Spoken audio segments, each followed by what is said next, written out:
Ya, bismillahirrahmanirrahim. Assalamualaikum warahmatullahi wabarakatuh. Ya, di sini kami dari kelompok Kentang ingin mempresentasikan hasil kerja kami, yaitu cara kerja video call. Di sini pertama-tama kami akan memperkenalkan diri dari saya sendiri, Arkan Zafran Satria, NPM 21372001P, dan rekan saya. Muhammad Novajar, NPM saya 17 312106.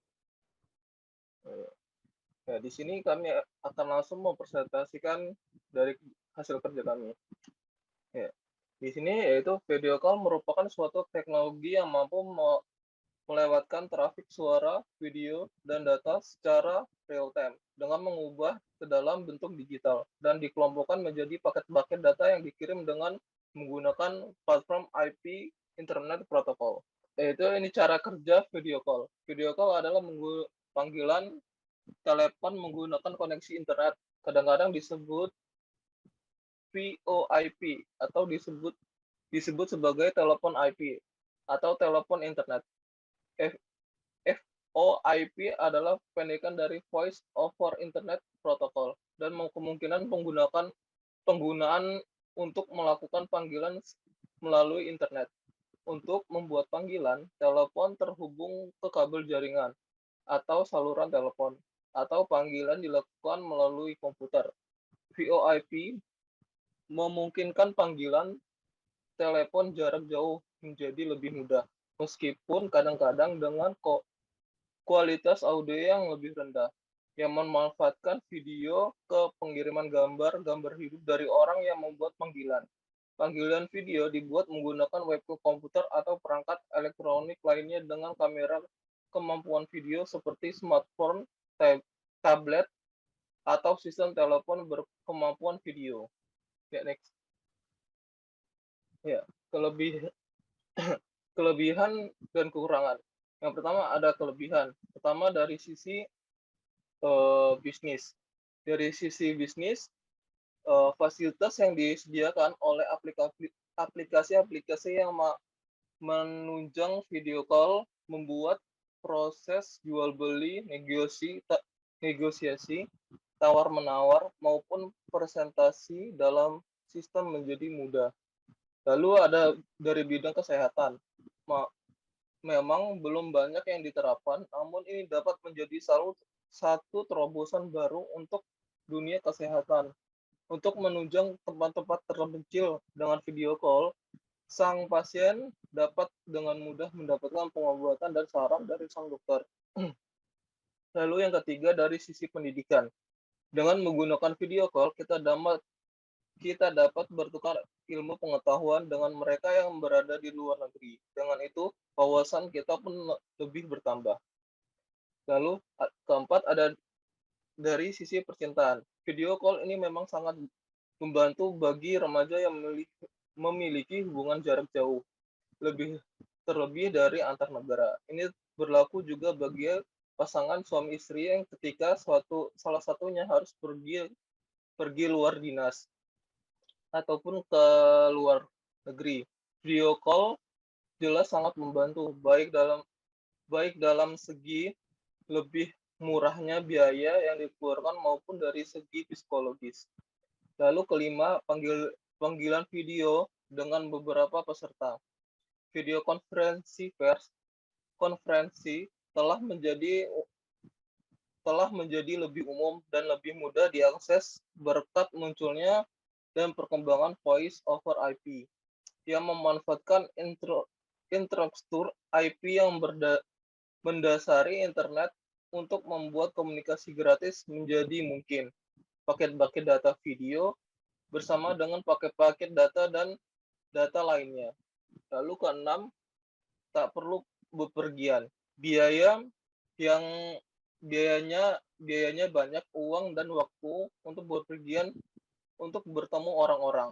Bayangkan bahwa Anda harus mengadakan pertemuan penting untuk perusahaan Anda dengan orang-orang yang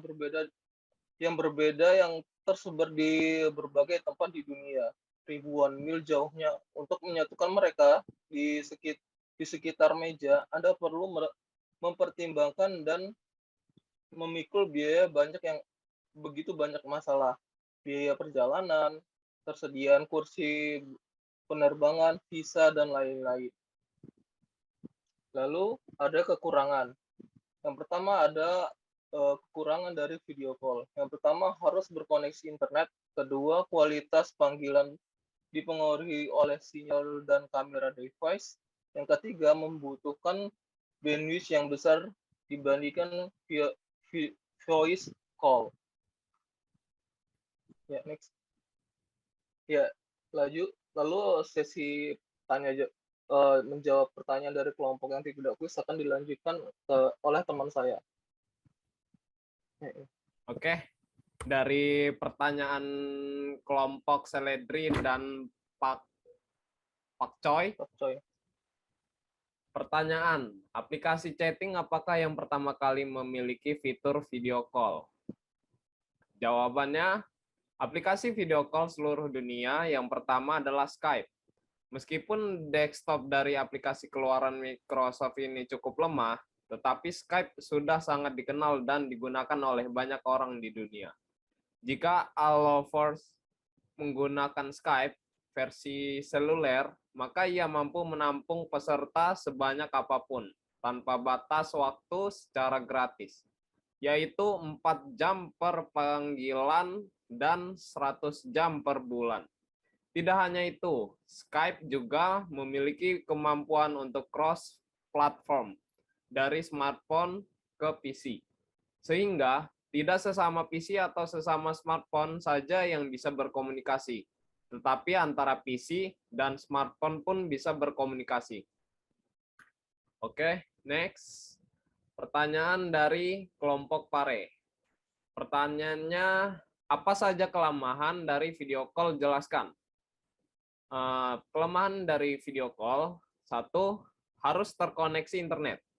2, kualitas panggilan dipengaruhi oleh sinyal dan kamera device.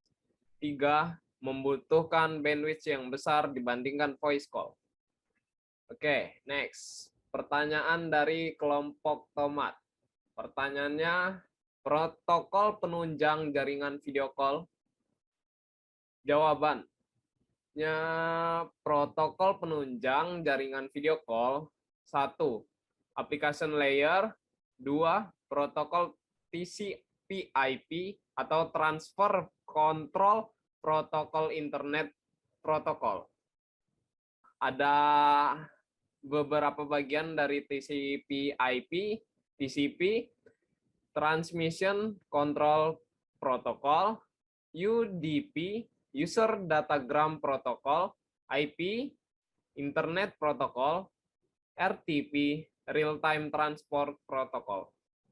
Oke, pertanyaan dari kelompok Genjer. Pertanyaannya, apa itu paket UDP? UDP yang merupakan salah satu protokol utama di atas IP, merupakan transport protokol yang lebih sederhana dibandingkan dengan TCP. UDP digunakan untuk situasi yang tidak mementingkan mekanisme reliabilitas. UDP pada video call digunakan untuk mengirimkan aliran suara yang dikirimkan secara terus-menerus. Oke, pertanyaan selanjutnya. Pertanyaan dari kelompok Wortel.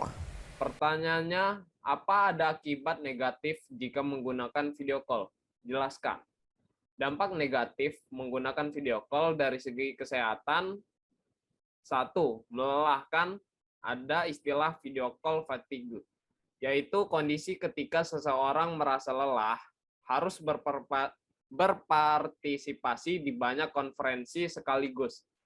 2, tekanan untuk berpakaian rapi. Berbeda dengan telepon biasa, video call memberikan tekanan pada seseorang untuk mengenakan pakaian rapi. Memang ini bagian dari kesopanan, namun tanpa disadari, keharusan ini memberikan tekanan dan rasa cemas apakah penampilannya sudah layak atau belum. 3, privasi terganggu. Saat melakukan video call di tengah pandemi, tentu seseorang melakukannya dari rumah. Ketika ini terjadi, Batasan antara ruang profesional untuk pekerjaan dengan personal menjadi bias. Tak menutup kemungkinan privasi menjadi terganggu. 4. Frustasi. Koneksi yang kurang lancar juga bisa membuat seseorang frustasi ketika mendiskusikan banyak hal lewat video call. Hal ini yang tak bisa diwakili oleh video call. Dengan fitur secanggih apapun, interaksi langsung tetap jauh lebih mudah dicerna ketimbang video call. 5. Sakit kepala. Kewajiban untuk melihat layar terus-menerus selama periode tertentu bisa menyebabkan seseorang merasa sakit kepala. Ada penelitian yang menyebutkan sakit kepala berhubungan dengan masalah kesehatan mental. Jadi, sebaiknya batasi durasi dan frekuensi berinteraksi lewat video call dan menatap layar demi kesehatan fisik dan juga mental. Oke, pertanyaan selanjutnya. Pertanyaan dari kelompok Bayam dan Kol. Pertanyaannya, kapan pertama kali video call diciptakan? Pertama kali diciptakan melansir Britannica, demonstrasi publik pertama dari videophone terjadi pada 7 April 1927 antara Herbert Hoover, saat itu sekretaris perdagangan Amerika Serikat di Washington DC, dan pejabat AT&T di New York City. Pada waktu itu, panggilan video hanya terjadi satu arah.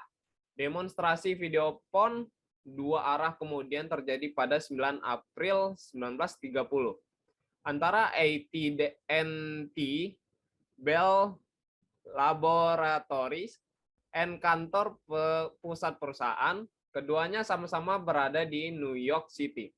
Panggilan dua arah ini menggunakan peralatan televisi dan sirkuit tertutup.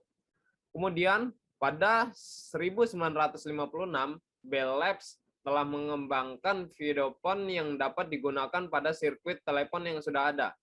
Pada 1963, studi lebih lanjut mengarah pada pengembangan sistem videophone lengkap pertama, yang dikenal sebagai picture phone. Pada 1968, para insinyur Bell telah mengembangkan picture phone generasi kedua yang menjadi layanan publik pada tahun 1971.